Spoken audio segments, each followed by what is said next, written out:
السلام عليكم ورحمة الله وبركاته. دعوة soo dhawaada waa channelkayga cusub Somali Design.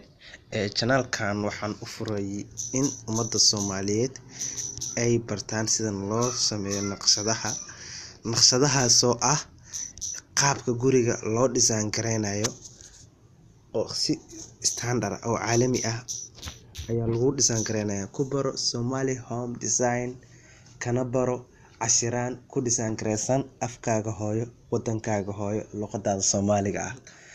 Anagan uma furin channelkan inaan ka faa'iidno lacag ama wax kale, waxaan u furnay cilmi yuntafacu bih. Waxaa loo baahan yahay qofka bini'aadanka ah hadduu dhinto camalkiisa waa buran ilaa 3 ma ahne. waxaa ka mid ah 3daas cilmi yuntafacu bih, cilmi aqad u faa'iideysay qofkaasoo oo ku intifaacay ilaa uu qofkaas cilmigaas uu ku dhaqmayo ajirkeeda leedahay. Marka waxaan istustusna nagama ahan faataalimana nagama ahan. Alxamdulillah, ilaahan ajirkeeda ka rabnaa iyo abaalmarinteeda.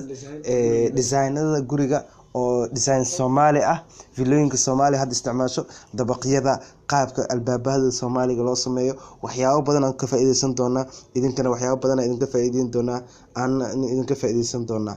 Marka soo dhawaada markale iyo mar saddexaad. waxaan kaloo idin sheegaynaa Somali Home Design. Home waa guriga, design-kana waa naqshadi, Soomaaligana waa Soomaaliga. Waxaa waaye naqshadaha Soomaali badanaa laga isticmaalo aan sameynayna sida naqshadahaas aan u helno rag badan oo Soomaali ah oo naqshadaha wadanka sameyn kara. Hadda magaalada waxaa ku arkaysaa naqshado badan la isticmaalo oo from YouTube, from other sides oo dhinacyo kale ah. Laakiin waxaan rabnaa naqshadaheena traditional elders bush Soomaaliga oo kale inaan naqshad ku sameysid. waxyaabahaas aan rabnaa. Mar labaad iyo mar saddexaad soo dhawaada akhyaarta. Goodbye.